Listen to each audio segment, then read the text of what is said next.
passion when you're 300 pounds? Where's the motivation when you can't read and write? Where is it? So how did this happen? I just fucking did. I just did. I said, maybe at the end of this journey, there'll be something there for me. If not, I can read. If not, I'm 185 fucking pounds. There's no magic potion. There's no, oh, let me wake up and look at some shit. No. All those words are overused. They're bullshit. It's all bullshit. Just do. You're living. How do you want to live? You know exactly what to do. Exactly what to do. Because even me, in my state of, I can't read and write, I knew exactly what to do. It just sucks doing it. It sucks to do it. It sucks to wake up every morning of your life and say, God, man, I'm not smart. So guess what I gotta do? I gotta study the same shit that I got one of the highest scores in the nation on. And I don't know. Never really thought about it. Don't really care about it. Because all I really cared about was when I looked in that fucking mirror, I saw a piece of shit. Happiness wasn't on the mirror at 16 or when I was 300 pounds. It wasn't like, oh, I'm looking for happiness. No, I'm looking to look at myself in the mirror and say, want to do. Right. It's not about adding more work. It's about adding more work that you don't want to do. Yes. This brain area gets bigger. Yep. Now, here's what's especially interesting about this brain area to me. And by the way, I'm only learning this recently because it's new data, but there's a lot of it. The anterior mid-cingulate cortex is smaller in obese people. It gets bigger when they diet. It's larger in athletes. It's especially large or grows larger in people that see themselves as challenged and overcome some challenge. Right. And in people that live a very long time, this area keeps its size. In many ways, scientists are starting to think of the anterior mid-cingulate cortex not just as one of the seats of willpower, Right. but perhaps actually the seat of the will to live. Now we're talking. And when I learned about the anterior mid-cingulate cortex, I was like almost out of my seat. And A lot of people who graduate Navy SEAL training, they want to know, like, I talk about it very openly all the time. A lot of guys don't want to go back into that water. They want to go back into the hard stuff. Maybe not anything hard. Anything hard in life. Once you get through it, it's like you become a POW. Like, how many POWs you know want to go back to POW camp? None. When something sucks so bad in life, this is on this that we're talking about now, very few people want to go back. They're happy they graduated. I realized I'm the same way. I don't want to go back. I have to go back. I must go back. Because that is exactly where all the, here on top about no fucking passion and purpose and how to get the fuck out of bed and how to hit a fucking alarm clock and all this catchphrase bullshit. Because that wasn't how I lived. That wasn't how I lived. I woke up like every human being does and goes, fuck, man, I'm a fucking piece of shit today. How the hell is this going to work out for me? And you fight that. You don't override it. There's no override button. It's the conversation in your fucking, in your head. So how do you do that? We don't have enough of these conversations about the real conversation that every human being is having.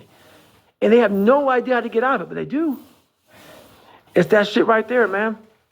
You gotta build your will. Part. The being haunted, the stick. They're really unpleasant terms. Very. These are probably the most unpleasant terms we've ever used on this podcast. Very. Those are the levers. Those are the gears. And without those, this thing that you're talking about, David Goggins, as a verb. Right. You know, I sometimes make the joke, but it's not a joke. Right. Goggins is a name, and it's a verb. People go, I'm going to Goggins that. Right. Right? But that's, I think, a lot of people don't want to go down that journey to discover who they are and who they're not. Because it's not a pretty journey. I mean, I've gone down it. It's not like I went down it once. I go down it all the time. And when you unlock that, and you can't just turn it off. Like people say, hey, well, how come you haven't retired yet? I built all this willpower. Do you think it's gonna let me just retire because my knees hurt? It's telling me every morning, I wake up like, man. Chocolate, chocolate, sex, cocaine, all that. Yeah, that's all true. Right. You release dopamine. Pain releases dopamine. The anterior mid-cingulate cortex can trigger the release of dopamine in response to this thing that we're calling friction. And that's a learned thing. That's something that no animal or human being comes into the world learning. We all are averse to pain and like pleasure, like sugar, fat. Go. People look at it as crazy because they're people that just, if you can't imagine yourself doing something, the person that's doing it is crazy. Because in your mind, the logic behind it, it doesn't compute. Therefore, you have to give somebody a type. That were around success must have been part of it. And you can understand why. It's very rational. I was in that situation, I was successful. I'm in this situation, I'm not. That was the past, this is the present, ergo, capable, right? You see how people get into these loops. And as you mentioned, you spent the first 20 years of your life in extremely challenged circumstances. Very. And then you can see how people get to a point where, everything feels hard. Like when you're 300 pounds, I haven't never been 300 pounds, but I can't imagine it feels good to get up and move around. It's defeating. I got a friend, he's in excess of 300 pounds. We've been trying on him for years, but no win. And he's got crazy psoriasis on the back of his calves, and he actually smells bad sometimes because he can't wash as well as he would. He's big. Right. And it pulls on my sympathy. Right. But life is very hard for him and getting worse. He's a young guy with a lot of medical issues now, for obvious reasons. And so I think people like that think, well, it's already hard. Why would I make it harder? Your message is a little different, and you have the life experience. It's a lot different. Yeah, you smell like shit because you can't wash your body well. And your skin's messed up because your health's so bad. And you can't put your clothes on right. You need help with that. You need help, like when I was 300 pounds, I need help wiping my ass. That makes you feel good? Nothing I can say to you. If every day you wake up with this, see, people are haunted, but they obviously like horror films because they keep watching the same fucking movie. I don't like horror films. A lot of people like horror films. So I don't say much to them. I say exactly what I said to you, right there, because I was once you. I didn't like horror. The insides of yourself, and what do you really want out of life? Your friend, and a lot of people out here just don't fucking want it. So guess what? Have fun with your life. Go from 3 to 350 to 400 to 450 to 500 because you don't want it. And that's the harsh reality. I can't give you shit. You can't give them shit. I can give you ideas. At the end of the day, when I was losing the weight, I had to miserably wake up every morning in the cold. It was Indiana, November when it started. That. So do I have that right, that you're acknowledging sleep is important, recovery is important, Yes. But that's not what you're about? You have to forgo something. Yes, ice baths, saunas, sleep, nutrition. All this shit's so fucking important, dude. I don't have time for some more. School's a lot of things I had to overcome to gain confidence. And in doing so, a lot of that had to go. A lot of it. So I became the guy that became once again misunderstood.